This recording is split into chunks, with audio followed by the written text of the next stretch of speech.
Hello दोस्तों। तो आज के क्लास में हम डिस्कशन करने वाले हैं रिकॉम्बिनेंट डीएनए टेक्नोलॉजी के ऊपर कि ये रिकॉम्बिनेंट डीएनए टेक्नोलॉजी होती क्या है, इसमें क्या क्या प्रोसेस इन्वॉल्व होते हैं और इनमें क्या क्या स्टेप इन्वॉल्व हैं। इन सभी बातों पर हम आज की क्लास में डिटेल से जानेंगे। तो सबसे पहले रिकॉम्बिनेंट डीएनए टेक्नोलॉजी को देखने से पहले आप जान लीजिए कि रिकॉम्बिनेंट डीएनए क्या होता है। रिकॉम्बिनेंट डीएनए अगर आप जानते रहेंगे तो रिकॉम्बिनेंट डीएनए टेक्नोलॉजी को समझने में ज़्यादा डिफिकल्ट नहीं होगा। तो इसीलिए आप सबसे पहले रिकॉम्बिनेंट डीएनए को जानिए, फिर उसके बाद हम देखते हैं रिकॉम्बिनेंट डीएनए टेक्नोलॉजी।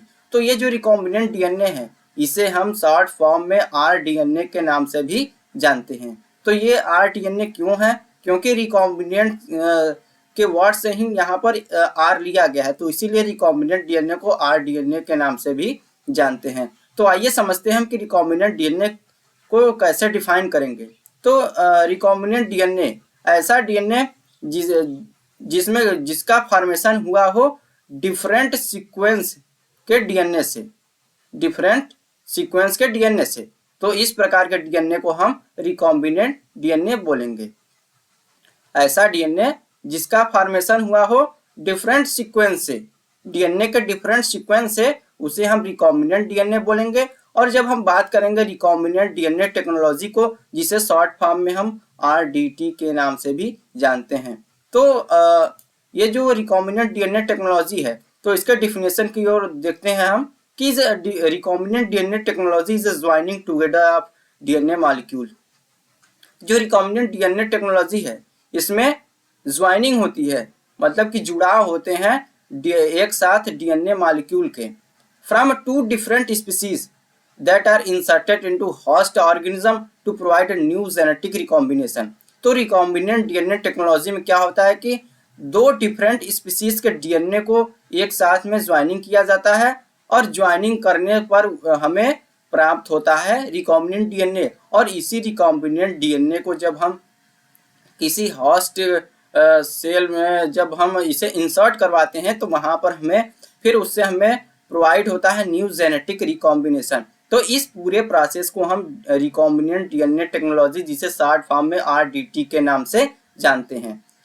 तो आई होप कि रिकॉम्बिनेंट डीएनए क्या है और रिकॉम्बिनेंट डीएनए टेक्नोलॉजी क्या है, इन दोनों से आपका कॉन्सेप्ट क्लियर हो चुका होगा।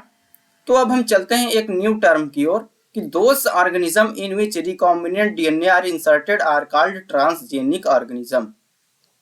ऐसे ऑर्गेनिज्म जिसमें हम रिकॉम्बिनेंट डीएनए को इंसर्ट करवा रहे हैं, ऐसा ऑर्गेनिज्म जिसमें हम रिकॉम्बिनेंट डीएनए को इंसर्ट करवा रहे हैं, उस ऑर्गेनिज्म को हम ट्रांसजेनिक ऑर्गेनिज्म बोलते हैं। उस ऑर्गेनिज्म को हम ट्रांसजेनिक ऑर्गेनिज्म बोलते हैं जिस ऑर्गेनिज्म में हम रिकॉम्बिनेंट डीएनए को इंसर्ट करवा रहे हैं एक न्यू जेनेटिक रिकॉम्बिनेशन को प्रोवाइड कराने के लिए। तो यहाँ पर आपने देखा कि रिकॉम्बिनेंट डीएनए क्या है, रिकॉम्बिनेंट डीएनए टेक्नोलॉजी क्या है। तो ये जो रिकॉम्बिनेंट डीएनए टेक्नोलॉजी है इसको आइए अब हम एक फिगर के थ्रू समझे, जहां पर हमें और इसका जो पूरा प्रोसेस है हमको और क्लियर समझ में आएगा। तो अभी हमने बताया रिकॉम्बिनेंट डीएनए टेक्नोलॉजी में कि ये इस टेक्नोलॉजी में क्या होता है कि टू डिफरेंट स्पीसीज के डीएनए मॉलिक्यूल को आपस में ज्वाइनिंग कराकर, डीएनए लाइगेज एंजाइम के साथ ज्वाइनिंग कराकर जब होस्ट में इंसर्ट करवाते हैं तो हमें एक न्यू जेनेटिक रिकॉम्बिनेशन प्रोवाइड होता है। तो यहाँ पर आप फिगर के थ्रू समझिए।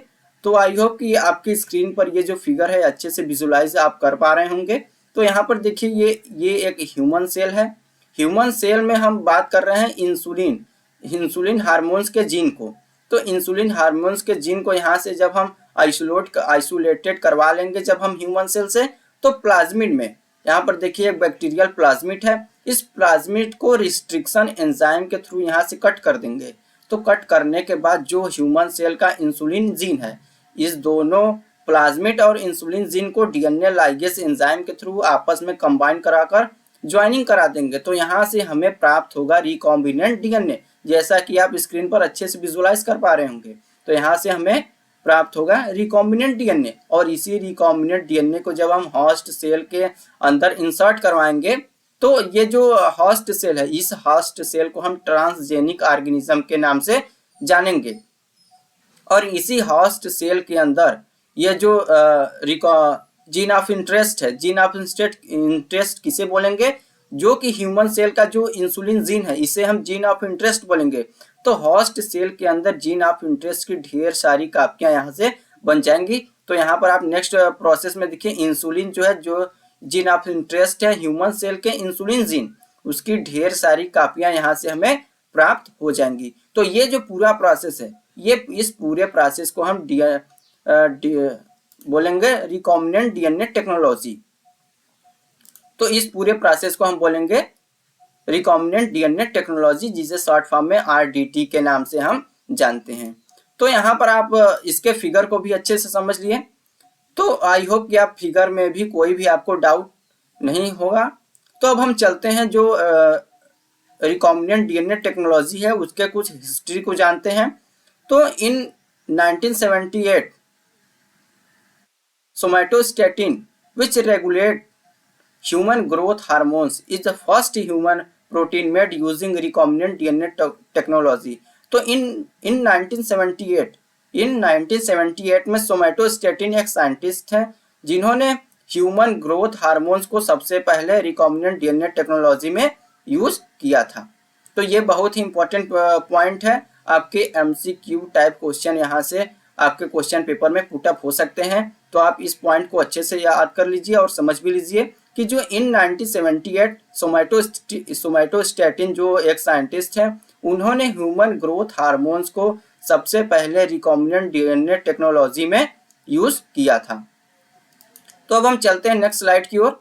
तो अब हम देखेंगे यहाँ पर कि जो आरडीएनए टेक्नोलॉजी है, जो डीएनए टेक्नोलॉजी है जिसमें कि हम दो डिफरेंट स्पीसीज के डीएनए को आपस में डीएनए लाइगेज एंजाइम के थ्रू ज्वाइनिंग कराकर एक रिकॉम्बिनेंट डीएनए प्राप्त करते हैं, और उसे हम जब होस्ट सेल के अंदर इंसर्ट करवाते हैं तो वहां से हमें जीन ऑफ इंटरेस्ट की ढेर सारी कापियां हमें वहां से प्राप्त होती है।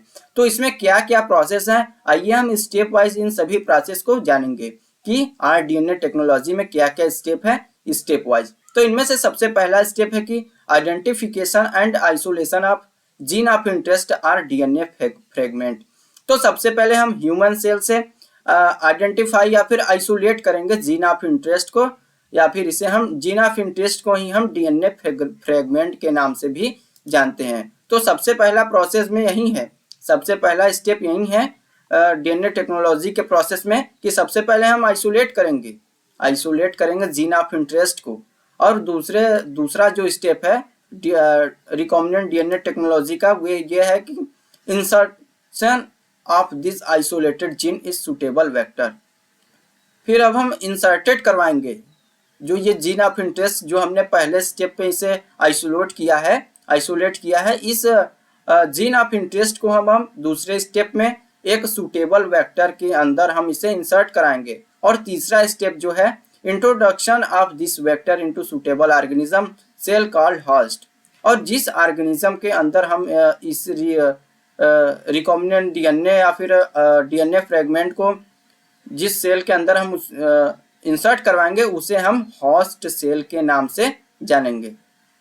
तो आपने 3 स्टेप को समझा, तो एक बार आप फिर से समझिए कि पहले स्टेप में हमने जीन ऑफ इंटरेस्ट को आइसोलेट किया, दूसरे स्टेप में हमने जीन ऑफ इंटरेस्ट को सुटेबल वेक्टर के साथ इंसर्ट किया, और तीसरे स्टेप में जो जब रिकॉम्बिनेंट डीएनए का फॉर्मेशन हो जाएगा तो उसे हम एक सुटेबल होस्ट के अंदर उसे इंसर्ट करवाएंगे। और चौथा स्टेप है selection of transformed host cell. फिर होस्ट सेल का भी सिलेक्शन करना बहुत ही इंपॉर्टेंट हो जाता है जब रिकॉम्बिनेंट डीएनए को हम इंसर्ट करवाते हैं जब होस्ट सेल के अंदर। और जो लास्ट स्टेप है उस स्टेप में हमें ढेर सारे जो जीन ऑफ इंटरेस्ट हैं उनकी कापियां हमें वहां से प्रोवाइड हो जाती हैं। तो आज के क्लास में आपने देखा recombinant DNA technology. Recombinant DNA technology से जुड़े हुए जो भी आपके कॉन्सेप्ट है, आई होप कि आपके सभी कॉन्सेप्ट क्लियर हो चुके होंगे। अगर कहीं भी आपको डाउट समझ में आता है तो आप हमें कमेंट बॉक्स में कमेंट कर सकते हैं, जिससे रिलेटेड मैं एक नए क्लास को अटेंड कराऊंगा और वहां पर जुड़े आपके सभी कॉन्सेप्ट को क्लियर करा दूंगा। तो आज की क्लास में बस इतना ही, मिलते हैं एक नए टॉपिक को लेकर एक नए वीडियो में, तब तक के लिए धन्यवाद।